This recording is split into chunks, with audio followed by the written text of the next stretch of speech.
Oke, jadi itu ya. Itu zikir pasca salat. Kalau ingin standar, silakan. Astagfirullah, astagfirullah, astagfirullah. Allahumma antas salam, minkas salam, tabarak ta'ala jalali wal ikram. Kalau ada kebutuhan tertentu, silakan pilih. Ya, sesuai dengan standarnya. Kalau tobat umum dengan ini ingin dipanjangkan, silakan. Astagfirullahalazim, alladzi la ilaha illa huwal hayyul qayyum wa atubu ilaih. Boleh. Nah, cuma cara bacanya seperti apa? Karena banyak orang baca itu pun tidak mendapatkan hasil yang diinginkan. Maka terakhir, cara berzikir seperti yang digambarkan dalam Al-Quran dan hadis-hadis Nabi Sallallahu Alaihi Wasallam. Oke, ini bagian terakhir. Setelah itu kita jeda sebentar, kita diskusi kalau ada yang mau ditanyakan. Kemudian nanti kita urutkan selanjutnya kemana amalan-amalan berikutnya. Terakhir, teman-teman masih ingat apa itu zikir? Amalan yang menjadikan kita ingat kepada Allah. Sekarang gini, poinnya ingat Allah. Jadi istighfar bagian dari zikir. Jadi saat istighfar pun fungsi zikirnya pakai istighfar dengan ingat Allah. Ini bukan cuma diucapkan di lisan. Astagfirullah, astagfirullah. Jangankan antum, beo pun bisa. Ajarin beo antum di rumah. Astagfirullah, astagfirullah, astagfirullah, astagfirullah, astagfirullah, astagfirullah. Bisa. Anak antum ajarin. Astagfirullah, astagfirullah, astagfirullah. Jangankan habis sholat, ada anak mau disuntik istighfar. Astagfirullahaladzim ya Allah, astagfirullahaladzim ya Allah. Ampuni aku ya Allah. Buka YouTube, ada. Ya. Jadi anak-anak tuh unik pokoknya. Apa yang diajarin, itu yang dia tangkap. Ya. Diajarin tayo, dia sebut tayo. Oh tayo, oh tayo. Nih. Rabokar, poli, embers, macam-macam. Ya. Jadi luar biasa. Kembali ke sini. Jadi kalau kita ingin bacakan ini, maka fungsi zikirnya pakai ingat Allah. Nah, kalau kita ingin gunakan istighfar dengan mengingat Allah, bagaimana cara Allah meminta kita membaca istighfar itu? Itu yang kita keluarkan. Di Quran surah keempat An-Nisa ayat 17 sampai 18. Quran surah 4 ayat 17 sampai 18. Ini caranya. Kalau ini nggak dipakai, jangan harap mendapatkan apa yang tadi diinginkan. Innamat taubatu 'ala Allahi lilladzina ya'maluna su'an bijahanatin thumma yatubuna min qarib. Sungguh taubat yang hanya diterima oleh Allah itu. Jadi di sini ternyata berzikir dengan istighfar disandingkan dengan kalimat taubat. Tadi masih ingat nggak? Istighfar itu kan meminta apa? Ampunan. Kalau minta ampun lawannya berarti punya apa? Salah, punya dosa kan? Baik. Dosa itu perbuatan baik atau buruk? Buruk. Buruk itu bahasa Arabnya su. Su itu buruk. Ya. Innamat taubatu 'ala Allah lilladzina ya'maluna su'an. Sungguh ada orang pernah berbuat dosa, su, perbuatan buruk. Kita ingin itu dihilangkan. Maka cara menghilangkan perbuatan dosa su tadi dengan berzikir. Ternyata zikirnya oleh Al-Quran disebut taubat namanya. Ini istighfar itu taubat. Dosa perbuatan salah. Kalau ingin digugurkan, minta ampun. Minta ampun bahasa Arabnya istighfar. Ketika akan minta ampun bahasa Qurannya disebut taubat. Apa itu taubat? Kembali kepada jalan yang benar. Bagaimana caranya? 3. 1, mengakui kesalahan yang dilakukan dalam bertobat itu. Jadi kalau sedang istighfar, sambil diingat dosanya apa. Jadi bukan cuma disebutkan di lisan astagfirullah, tapi dosanya nggak kebayang. Catat dulu, inventarisir dulu. Misal, Anda ingin istighfarnya dosa mata, ingat apa yang salah dengan mata. Pernah menatap tajam pada pasangan Anda? Pernah menatap tajam pada anak-anak Anda walaupun mereka tanpa salah? Kalau ada anak dibawa balik berbuat salah, jangan langsung dimarahi. Mungkin perilaku bapak ibunya yang salah.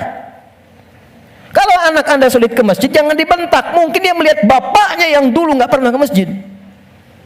Anak itu cuma mengoleksi apa yang dia lihat, apa yang dia dengar. Jadi kalau dia berbuat keliru, jangan disalahkan dulu. Istighfar dulu. Saya salah ya Allah. Catat dulu. Jadi ketika Anda ingin Rabbana zalamna anfusana, anfus diri kita, anfus.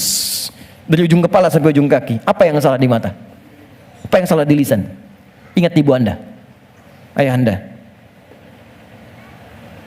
Mungkin pekerjaan yang sulit itu bukan karena Anda kurang hebat, belum selesai dengan orang tua. Ada yang salah. Anda kebayang nggak? Anak muslim, ibu belum muslim, bapak masih non muslim, masih diminta oleh Quran berbuat baik pada orang tuanya.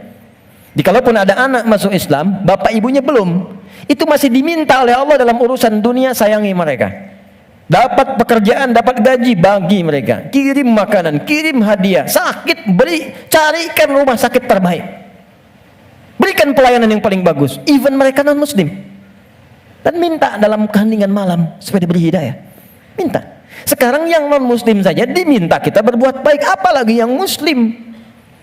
Sana berkata, mama sih, papa. Mungkin itu yang menghambat pekerjaan itu belum berlangsung sempurna. Dengan pasangan hidup, suami ke istri, istri ke suami, ke anak, ke tetangga, itu aja dulu. Jadi begitu Anda datang istighfar, astagfirullah, ingat-ingat dosanya apa? Ingat-ingat. Itu poinnya. Jadi satu itu dulu, ditaubat, mengakui kesalahan. Yang kedua menyesal. Nyesal. Kenapa saya mesti melakukan itu? Biasanya gini, biasanya kalau kita sedang nggak stabil terus marah, hati kita tuh berkata, padahal tadi nggak harus marah gitu.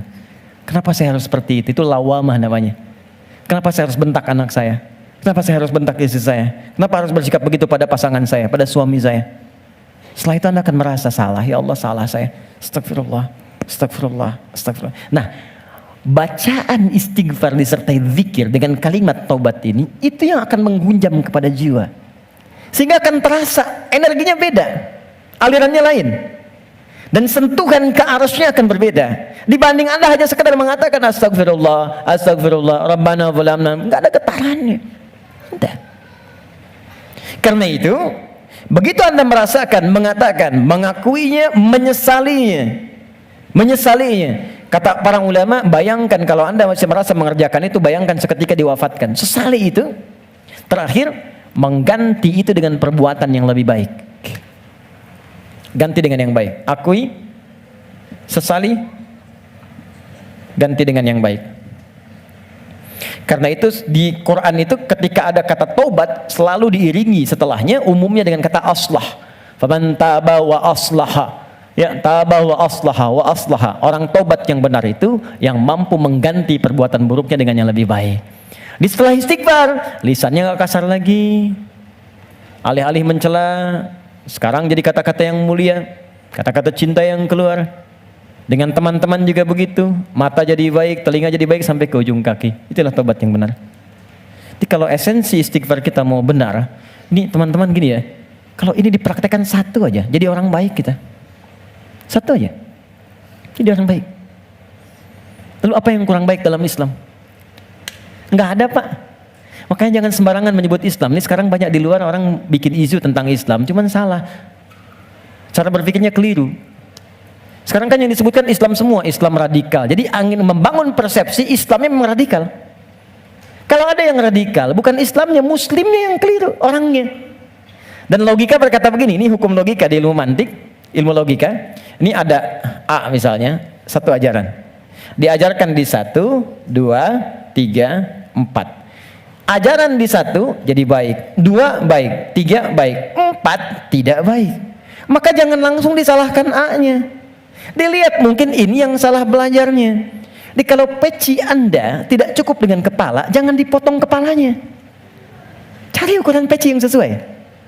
Ini poinnya. Nah sekarang ini banyak sekali orang yang salah belajar tentang Islam, sehingga keluar perilaku yang tidak baik, yang disalahkan Islamnya. Celakanya dibangun opini dengan kalimat Islamnya. ISIS misalnya. ISIS itu kan disebutkan Islamnya. Islamis, sehingga seakan-akan Islamnya buruk. Saya kemarin membuat statement begini, ya, tak kenal maka ta'aruf, bukan tak sayang. Ya, ta'aruf. Jadi tidak selalu kenal mesti sayang. Ya, Anda kenal dengan istri tetangga kan tidak harus sayang, ya? Kenal ya kenal saja, tak kenal maka ta'aruf. Kenalan kan? Anda tak tahu Senayan, datang ke Senayan kan? Anda tak tahu Aviara, datang ke sini. Anda tak tahu Ustadz Fulan, datangi, dengar, lihat. Anda tak tahu Islam, masuk aja dulu. Ya masuk aja dulu ke Islam. Masuk aja, lihat. Terus ikutin sholat, ikut baca Al-Quran, ikut belajar puasa. Yakin saya, begitu masuk gak akan keluar. Kalau benar belajarnya. Kalau belum siap masuk dengan pintu syahadat, lewat belajar dengan pintu sholat. Ikut-ikutan dulu pakai jilbab, ikut-ikutan ikut sholat, merasakan kenikmatannya, ikut puasa dulu. Begitu siap, masuk lewat pintu syahadatnya. Enggak siap, enggak dipaksa. Indah semuanya. Tuh, ini poinnya. Jelas ya? Oke, jadi saya ingin apa yang kita lakukan itu punya makna. Saya senang paham. Saya tidak senang hafalan. Anda menghafal tapi nggak ngerti itu. Sama dengan sindiran Al-Quran. Banyak orang sekarang sholat menghafal tapi nggak paham yang dibaca. Coba jujur, saya sering katakan kalimat ini. Dari sekian ribu kita ruku dan sujud, sekian kali sholat, berapa persen yang kita pahami dari semua bacaan sholat itu? Ya, bagaimana bisa khusyuk kalau nggak ngerti yang diungkapkan?